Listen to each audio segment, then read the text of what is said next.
देख रहे हैं IBN news live. South Korea से एक बड़ी और दर्दनाक खबर सामने आ रही है। रविवार को जेजू एयर का बोइंग 737-800 विमान, जिसमें 181 लोग सवार थे, एक भीषण हादसे का शिकार हो गया। ये विमान जेजू से सियोल जा रहा था और दुर्घटना के समय विमान में यात्रियों के साथ साथ चालक दल के सदस्य भी सवार थे। लैंडिंग गियर की खराबी और पक्षियों के झुंड से टकराने के बाद विमान रनवे पर फिसल गया और बाढ़ से टकराकर आग की चपेट में आ गया।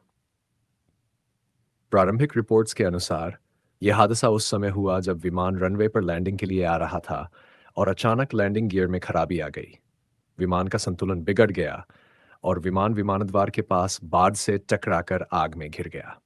इस दुर्घटना में 169 लोगों की मौत हो चुकी है, जबकि 2 लोग इस हादसे में जीवित बच पाए हैं, जिनकी हालत गंभीर बताई जा रही है। हादसे के तुरंत बाद राहत और बचाव कार्य शुरू किया गया।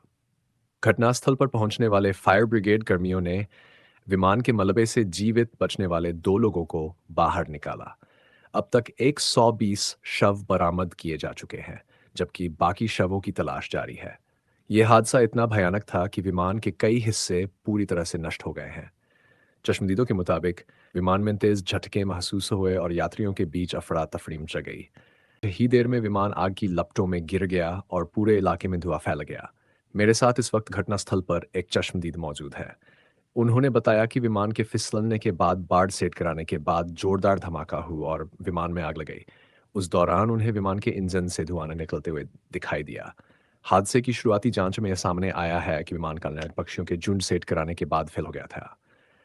इस वजह से पायलट ने बेली लैंडिंग की कोशिश की, लेकिन स्थिति संभालने में नाकाम रहे। विमान के विमानद्वार के पास जाकर बाढ़ से टकराने के बाद इसे रोकने में मदद नहीं मिली।